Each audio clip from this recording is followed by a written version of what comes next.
जय श्री कृष्णा। आइए सुनते हैं आज गुरुवार के दिन भगवान विष्णु और माँ लक्ष्मी की यह कथा। यदि कोई व्यक्ति अपने जीवन में धन का वास चाहता है तो हमेशा ही माँ लक्ष्मी के साथ भगवान विष्णु की आराधना अवश्य करे। इन दोनों का रिश्ता काफी शुद्ध व सर्वश्रेष्ठ माना जाता है। परंतु ऐसा क्या हुआ था जो लक्ष्मी जी के कारण भगवान विष्णु की आंखें भर आई। पुराणों में विख्यात एक कथा के अनुसार लक्ष्मी जी की किस बात से विष्णु जी इतने निराश हो गए।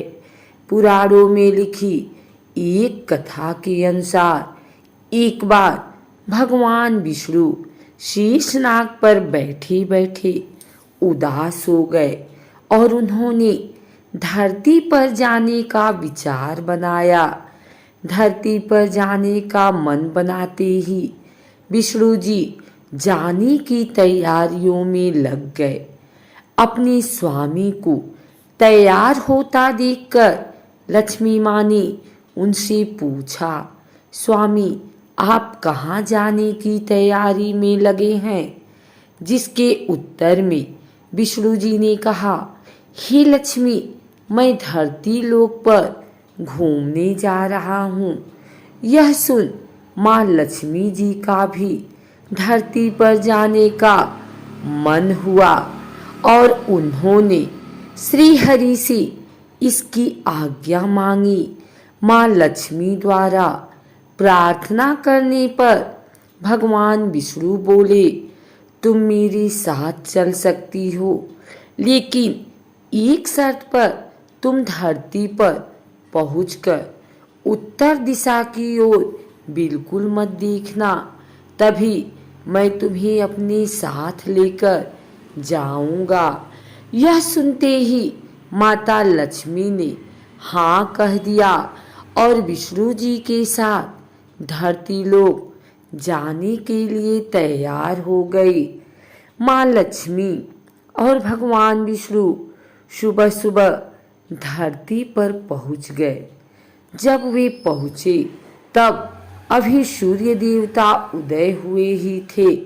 रात्रि में बरसात हुई थी, जिस कारण चारों ओर हरियाली ही हरियाली थी। धरती बेहद सुंदर दिख रही थी, जिसके फलस्वरूप माँ लक्ष्मी मंत्र मुग्ध होकर धरती के चारों ओर देख रही थी और भूल गई कि पति को क्या वचन देकर आई हैं। अपनी नजर घुमाते हुए उन्होंने कब उत्तर दिशा की ओर देखा उन्हें पता ही नहीं चला। मन ही मन मुग्ध हुई माँ लक्ष्मी जी ने जब उत्तर दिशा की ओर देखा तो उन्हें एक सुंदर बगीचा नजर आया। उस ओर से भीनी भीनी खुशबू आ रही थी।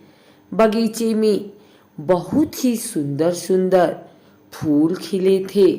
फूलों को देखते ही माँ लक्ष्मी बिना सोचे समझे उस खेत में चली गई और एक सुंदर सा फूल तोड़ लाई। फूल तोड़ने के पश्चात जैसे ही माँ लक्ष्मी भगवान विष्णु के पास वापस लौट कर आई तो भगवान विष्णु की आंखों में आंसू थे। माँ लक्ष्मी के हाथ में फूल देख विष्णु बोले, कभी भी किसी से बिना पूछे उसका कुछ भी नहीं लेना चाहिए।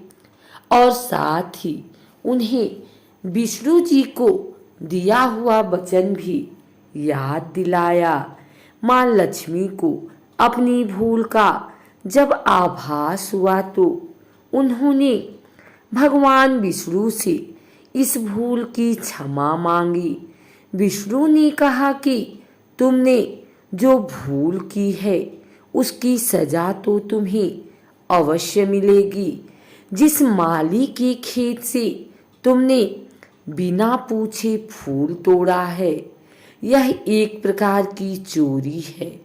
इसीलिए अब तुम 3 वर्ष तक माली के घर नौकर बनकर रहो।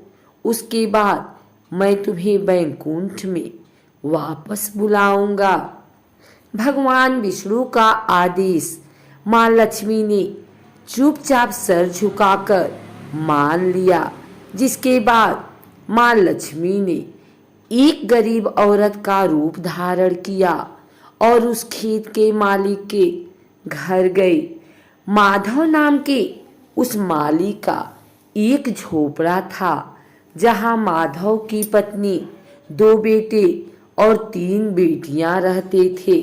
माँ लक्ष्मी जब एक साधारण औरत बनकर माधव के झोपड़े पर गई तो माधव ने पूछा, बहन तुम कौन हो?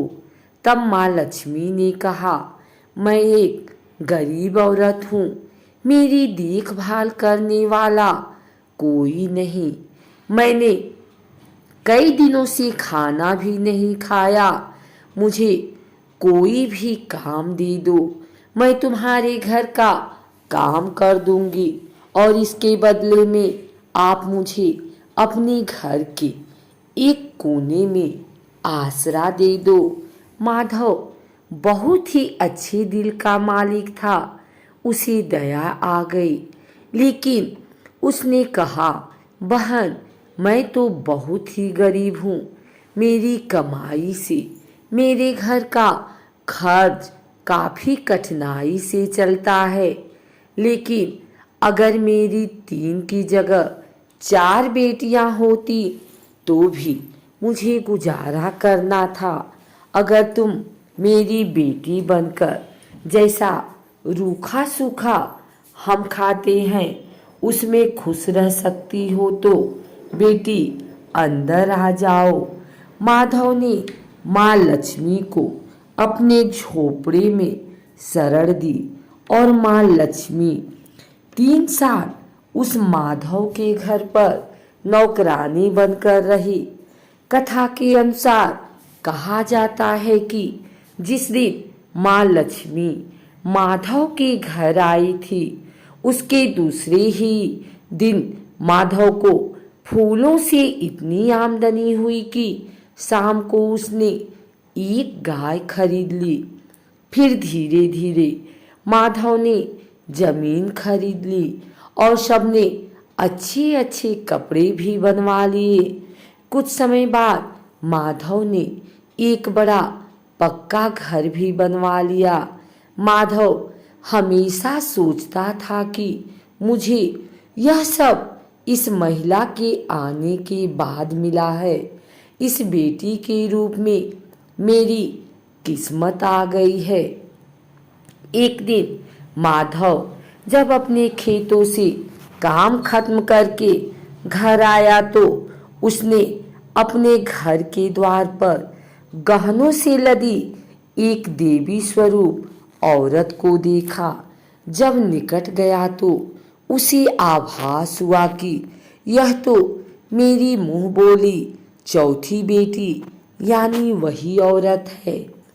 कुछ समय के बाद वह समझ गया कि यह देवी कोई और नहीं बल्कि स्वयं माँ लक्ष्मी है। यह जानकर माधव बोला, हे माँ हमें क्षमा करें, हमने आपसे अनजाने में ही घर और खेत में काम करवाया। हे माँ यह कैसा अपराध हो गया, हे माँ हम सबको माफ कर दें। यह सुन माँ लक्ष्मी मुस्कुराई और बोली, हे माधव तुम बहुत ही अच्छे और दयालु व्यक्ति हो। तुमने मुझे अपनी बेटी की तरह रखा, अपने परिवार का सदस्य बनाया। इसके बदले मैं तुम्हें वरदान देती हूँ कि तुम्हारे पास कभी भी खुशियों की और धन की कमी नहीं रहेगी। तुम्हारे सारे सुख मिलेंगे जिसके तुम हकदार हो। इसके पश्चात माँ लक्ष्मी अपने स्वामी के द्वारा भेजे रथ में बैठकर बैकुंठ चली गई।